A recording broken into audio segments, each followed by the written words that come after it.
Hello friends, எல்லாரும் எப்படி இருக்கீங்க? நான் உங்கள் விஜய். இன்றைக்கி நான் உங்களுக்கு சூப்பரான ஒரு தக்காளி சட்னி. இந்த தக்காளி சட்னி நம்ம தோசை, பொங்கல், உப்மா, இட்லி, இடியாப்பம் எல்லாத்துக்கும் ரொம்ப சூப்பரான காம்பினேஷனுங்க. இந்த தக்காளி சட்னி ஆந்திரா ஸ்பெஷல் தக்காளி சட்னி ரொம்ப ரொம்ப டேஸ்டியாக இருக்கும். இது நீங்கள் ஒரு வாட்டி செஞ்சு பாருங்கள். அடுத்த முறை நீங்கள் இட்லி செய்யும்போது, ஏதாவது டிஃபின் செய்யும்போது இந்த சட்னியே செய்வீங்க. அவ்வளோ டேஸ்டியாக, அவ்வளோ ருசியாக இருக்கும். நீங்கள் இப்போ தான் என் சேனல் ஃபஸ்ட் டைம் பார்க்குறீங்கன்னா கண்டிப்பாக என் சேனலுக்கு சப்ஸ்கிரைப் பண்ணிக்கோங்க. லைக் பண்ணுங்கள், ஷேர் பண்ணுங்கள், சப்போர்ட் பண்ணுங்கள். நம்ம இந்த தக்காளி சட்னி எப்படி பண்ணலான்னு பார்க்கலாம் வாங்க. கடாய் சூடு பண்ணிக்கோங்க. இதில் 2 ஸ்பூன் எண்ணெய் விட்டுக்கோங்க.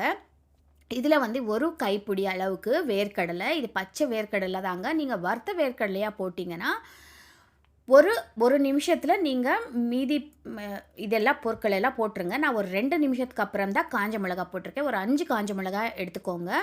அப்புறமா இதில் ஒரு பெரிய வெங்காயம் சின்ன சின்ன பீஸாக கட் பண்ணி போட்டுக்கோங்க. வெங்காயம் போட்டதுக்கப்புறம் இதில் நம்ம தக்காளி பழம், நல்லா பழுத்த தக்காளியாக எடுத்துக்கோங்க. ஒரு 2லேருந்து 3 தக்காளி பழம் எடுத்துக்கோங்க. அது நல்லா மெலிசாக கட் பண்ணி ரெடி பண்ணி வச்சுக்கோங்க. இப்போ இதில் இந்த வேர்க்கடல் நல்லா வேகணும். அதுக்கு தான் நான் வெயிட் பண்ணுறேன். ஒருவேளை நீங்கள் வறுத்த வேர்க்கடலை யூஸ் பண்ணிங்கன்னா நீங்கள் உடனே தக்காளி போட்டுடலாம். நான் கொஞ்சம் வேகினதுக்கப்புறம் தான் தக்காளி போட போகிறேன். இப்போது நான் போட்ட இதுக்கு ஒரு 3 தக்காளி பழம் எடுத்திருக்கேன். நான் நல்லா இந்த மாதிரி சின்ன சின்ன பீஸாக கட் பண்ணி போட்டிருக்கேன்.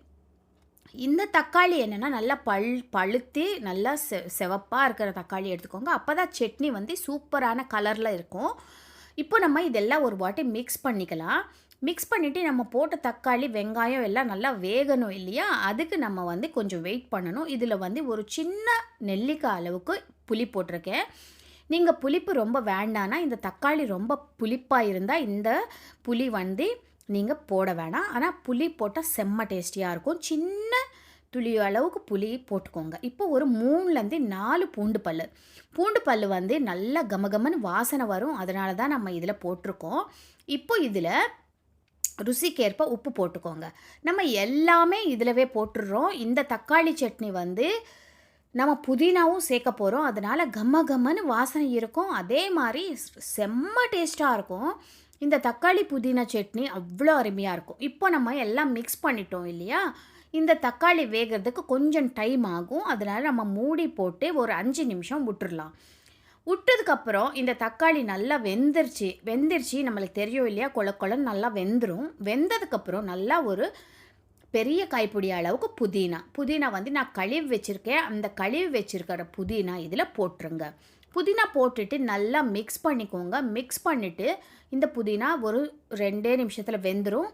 இது நல்லா ஆற வச்சுக்கோங்க.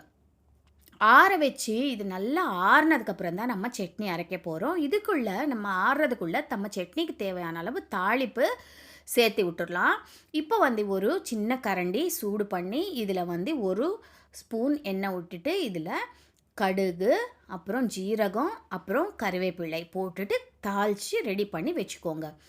இந்த கடுகு, ஜீரகம் இது நம்ம காஞ்ச மிளகா கூட வேணால் கிள்ளி போட்டுக்கலாம். பெருங்காயத்தூள் கண்டிப்பாக போட்டுருங்க. இப்போ நம்ம தாளிப்பு ரெடி பண்ணிட்டோம். இப்போ இது பக்கத்தில் வச்சுக்கோங்க. இப்போ நம்ம பண்ணி வச்சுருக்க எல்லாமே நல்லா ஆறிடுச்சு. இப்போ ஒரு மிக்ஸி ஜாரில் இதெல்லாம் போட்டுக்கோங்க. போட்டதுக்கப்புறம் நம்ம இதில் உப்பு, புளி எல்லாம் போட்டோம் இல்லையா? போட வேண்டிய பொருள் எதுவுமே இல்லை. இது நல்லா மிக்சியில் நல்லா சட்னி ஆட்டிக்கோங்க. சட்னி இப்போது கொஞ்சம் தண்ணி தேவைன்னா ஊற்றிக்கோங்க. இல்லைன்னா இந்த மாதிரி கட்டி சட்னி சூப்பராக ரெடி ஆயிடுச்சு. இது நீங்கள் ஒரு பவுலில் எடுத்துக்கோங்க. அப்புறமா இது மேலே நம்ம ஏற்கனவே தாளித்து வச்சுருக்கோம் இல்லையா? கடுகு, கருவேப்பிலை எல்லாம் அது இது மேலே ஊற்றிடுங்க. அப்புறமா நம்ம இது மிக்ஸ் பண்ணிவிட்டு என்ஜாய் பண்ண வேண்டியதா. செம்ம டேஸ்டியான தக்காளி புதினா சட்னி ரெடி ஆயிடுச்சு. கண்டிப்பாக ட்ரை பண்ணி பாருங்கள். எப்படி வந்ததுன்னு எனக்கு கமெண்ட்ஸில் சொல்லுங்கள். உங்களுக்கு ரொம்ப ரொம்ப பிடிக்கும் இந்த சட்னி. எப்படி வந்ததுன்னு எனக்கு கமெண்ட்ஸில் மறக்காமல் சொல்லுங்கள். அடுத்த வீடியோவில் உங்களை சந்திக்கிறேன். அது வரைக்கும் உங்கள் விஜி.